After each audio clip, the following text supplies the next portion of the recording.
The next chapter, chapter 31, باب قول الله تعالى ومن الناس من يتخذ من دون الله أندادا يحبونهم كحب الله. The chapter, and he mentioned the verse, and of mankind are some who take for worship others besides Allah as rivals to Allah. They love them as they love Allah. The issue of the love of Allah subhanahu wa ta'ala, and this is something that definitely part of the Tawheed. It's basically the asli, the origin of the deen of Islam. Why? Because the ibadah is based on the love of Allah subhanahu wa ta'ala and the humbleness to Allah subhanahu wa ta'ala. And the more the person perfect this quality in him, the love of Allah subhanahu wa ta'ala, that means he's perfecting his religion of Islam. And any deficiency in it, it brought the deficiency in, or brings the deficiency in the tawheed of Allah subhanahu wa ta'ala in the heart of the person. So that's why it's a quality that we have to perfect in our life, and that is the love of Allah subhanahu wa ta'ala alone.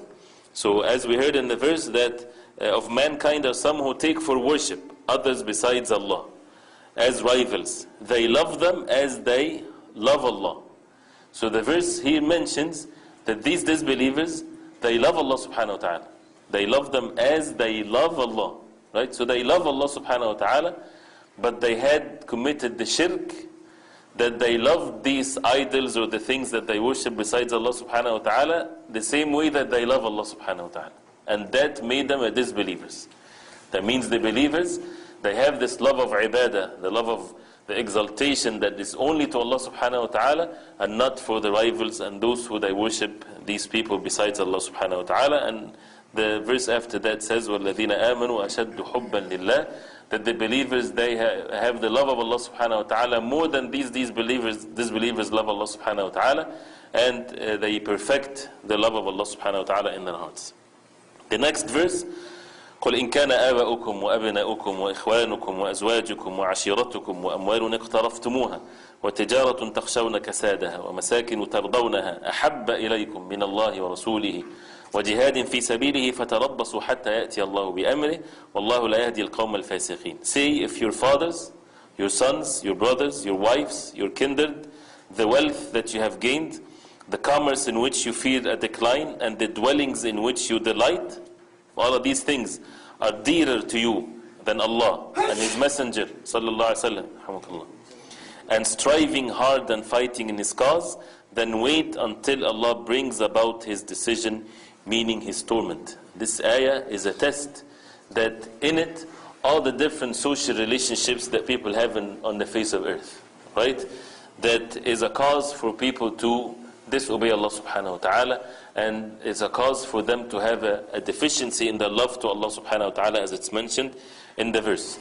The parents and the sons and so on, as we heard, these things Allah subhanahu wa ta'ala did not deny these feelings from the heart of the believers, but what is condemned here, if it's being loved, right, more than a person would love Allah subhanahu wa ta'ala, and this is where it's been condemned, which shows the obligation of loving Allah subhanahu wa ta'ala, the obligation of loving the Prophet sallallahu alaihi wasallam, and the warning against those who would take these things in a way that they would obey them in the disobedience of Allah subhanahu wa ta'ala, and not to perfect the love of Allah subhanahu wa ta'ala in the heart. And again, the verse definitely needs more explanation, more pondering over it in our lives, but it's a test to our lives and to our religion, that how are we putting forward the orders of Allah or the orders of the parents, or these types of relationship, and the deen of Allah subhanahu wa ta'ala comes first, or these types of relationships.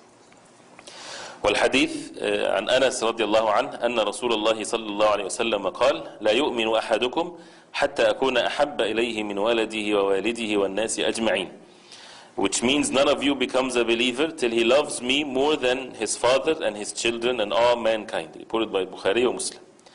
And the meaning of لا يؤمن أحدكم here, meaning that he would not perfect his iman. His iman will be deficient unless the love of the Prophet ﷺ in his heart is more than the love of his own children and his parents and all mankind. And this is a love that a Muslim chooses, because the Prophet ﷺ is the reason why the reason that the mean that people will be away from darkness, and they were guided by the Prophet ﷺ and by Allah subhanahu wa ta'ala sending him as guidance to mankind. So it shows the obligation of that. This is the love that has to be present in the heart, but the love of the Prophet ﷺ is because of the love of Allah subhanahu wa ta'ala. The love of Allah subhanahu wa ta'ala is the love, the pure love, that every love after that depends on the love of Allah subhanahu wa ta'ala in the hearts. We love the Prophet ﷺ because of the love of Allah subhanahu wa ta'ala. And the love of the Prophet ﷺ is or comes first before any other human being other than the Prophet ﷺ. And it also shows that the actions is part of al-Iman, because the love is an action, right? It's done by the heart, so it's also part of al-Iman, that the Iman is not just a belief, but actions also is part of the Iman. And لا يؤمن أحدكم, denying the Iman does not make the person outside the fold of Islam, but it means a deficiency in one's Iman. And that the Iman, if it's truthful, if a person is truthful in his Iman, it has to show. It is not just something in the heart, it has to show in his actions, in his speech, if he is truthful in his belief, in his Iman, because loving the Prophet ﷺ is not just a feeling in the heart, it's a feeling in the heart and it's in actions. By obeying the Prophet ﷺ, following his sunnah, we do not put forward any opinion or any orders or anything when it comes to the sunnah, the way of the Prophet ﷺ. Once it's made clear to us that this is the way of the Prophet ﷺ, then definitely this is what we put forward as a result of the love of the Prophet ﷺ in the heart. And the next hadith states the same fact. حديث يقول ولهما عنه قال رسول الله صلى الله عليه وسلم, meaning by Anas رضي الله عنه, that the Prophet صلى الله عليه وسلم said ثلاث من كن فيه وجد بهن حلاوة الإيمان أن يكون الله ورسوله أحب إليه مما سواهما. Whoever possesses the following three qualities will have the sweetness of Iman, of faith.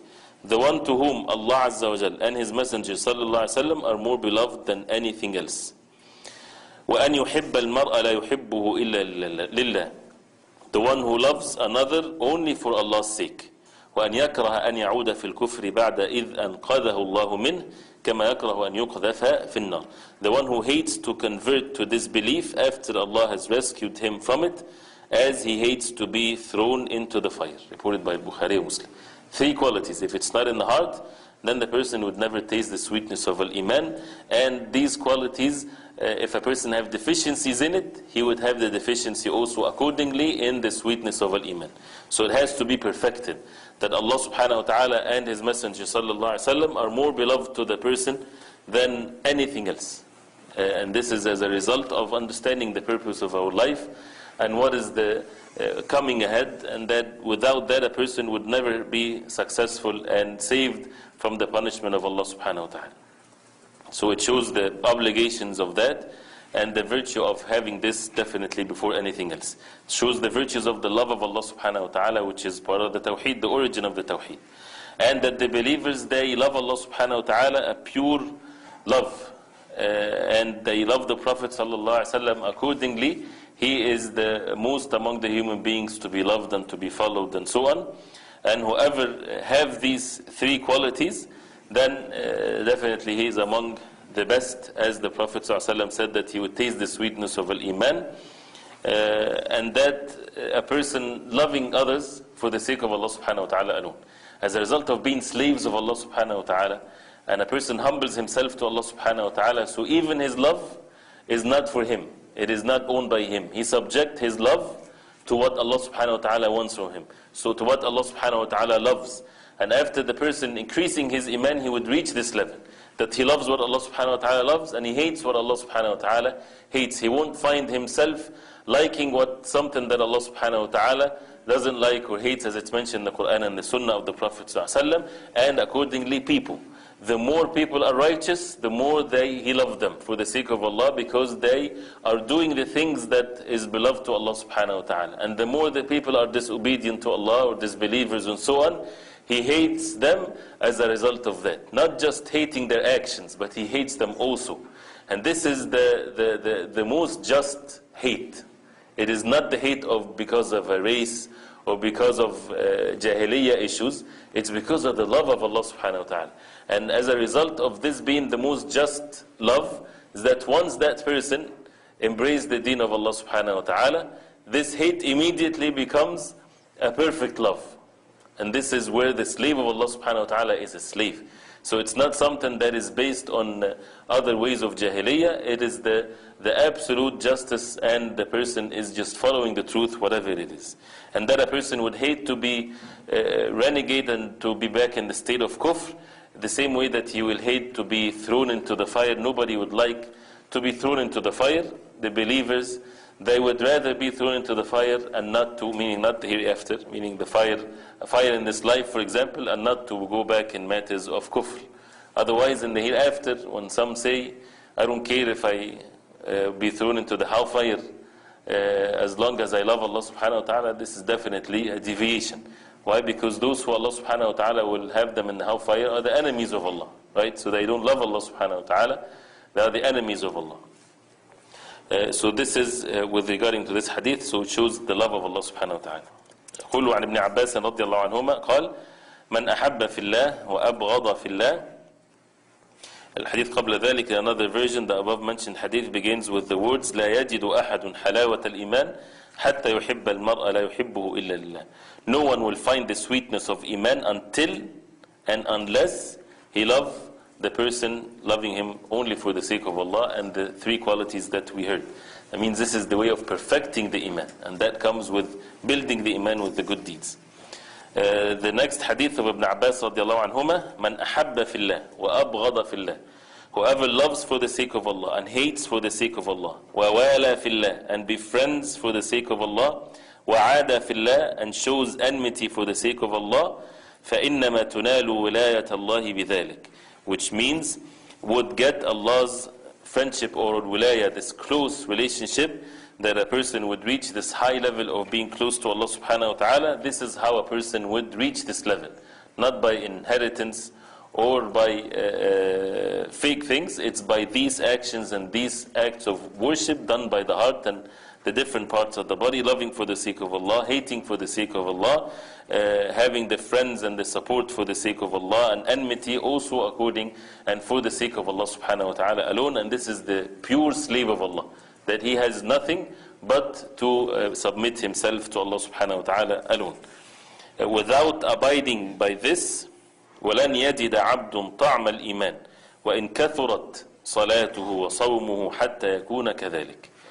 Which he said that without abiding by this, no one can get the real taste of Iman, though he may have been a frequent offerer of salah and fasts. Even if he's making a lot of salah, making a lot of fast, he would never reach this level of al-wilayah, to be close to Allah subhanahu wa ta'ala, to be a wali and a close person to Allah subhanahu wa ta'ala. He would never taste the sweetness of al-iman till these acts of worship has to be there. The love for the sake of Allah, the hate for the sake of Allah, and so on and so forth. يقول وقد صارت عامة مؤخاة الناس على أمر الدنيا وذلك لا يجدي على أهله. And he said after that, today people keep relationship and love only for some worldly reason, but this will not provide them any benefit, meaning on the day of judgment. So people, what is their relationship and their love and their hate and so on, is all based on what their hearts are attached to. Their hearts are attached to this dunya. This is what their love and hate and the things that get them moving, whether it's wealth or desires of this life and so on. But for the believers, because their hearts is attached to the hereafter, they understand that their life is for the worship of Allah subhanahu wa ta'ala alone. So they perfect their worship to Allah subhanahu wa ta'ala alone. They perfect their love to Allah subhanahu wa ta'ala. Perfecting it meaning that everything else and all love in one's life will be accordingly, will depend on the love of Allah subhanahu wa ta'ala, loving what Allah subhanahu wa ta'ala loves, hating what Allah subhanahu wa ta'ala hates, and so on and so forth. Otherwise, this is definitely a deficiency. Even if he has the most salah and the most fasting, if he doesn't have this attitude of the love for the sake of Allah and hate for the sake of Allah, this would not benefit him in such a way. And interpreting the verse وَتَقَطَّعَتْ بِهِمُ الْأَسْبَابِ, then all their relations will be cut off from them. Ibn Abbas radiallahu anhu said it means the love. In the day of judgment, these people, those who loved one another in this life because of the materialistic things, they will be enemies to each other in the day of judgment. The only love that would stay is the love for the sake of Allah subhanahu wa ta'ala alone. That's why no happiness on the face of earth or the hereafter unless the matter is done for the hereafter and the hereafter alone. Everything else other than that is to be finished, has to be destroyed. People die, they become enemies to one another if the matter is just about this dunya, except the deeds that are done for the hereafter. This is what is everlasting happiness, and one of which is the matter of love. So all the ties and all the goodness that people have together, if it's not for the sake of Allah subhanahu wa ta'ala, it becomes a source of misery, and it's a must, unless they would do it only for the sake of Allah subhanahu wa ta'ala. They also stated that this is what most of the people are. Their brotherhood and their good feelings is just based on materialistic benefits and matters of this dunya, and not this high level of goodness and sweetness of al-iman that comes only by the love of Allah subhanahu wa ta'ala. And we would see also the beauty of the tawheed, that everything is for the sake of Allah subhanahu wa ta'ala. The human beings are human beings. That a person would follow the Prophet ﷺ, imitate the Prophet ﷺ, and the human beings loving them and even loving the Prophet ﷺ, everything is for the sake of Allah subhanahu wa ta'ala alone. Everything that we seek is from Allah subhanahu wa ta'ala alone. We seek the rewards from Allah subhanahu wa ta'ala alone, and so on and so forth. And it shows condemning the love for matters of this dunya or the hate for matters of this dunya. Leave that for the people. Don't impurify yourself, don't contaminate yourself with this, and instead a person would elevate himself to be pure away from that and to only do things for the sake of Allah subhanahu wa ta'ala in the hereafter. And this is definitely also one of the chapters that we need to learn. What are the things that Allah subhanahu wa ta'ala loves? What are the things that Allah subhanahu wa ta'ala hates? What is the signs of a person having the love of Allah subhanahu wa ta'ala? Definitely it's knowledge for a person to learn. But again, the point of this chapter, that this is part of the tawheed. And what negates that, negates the tawheed, and the deficiency in that is a deficiency in the tawheed.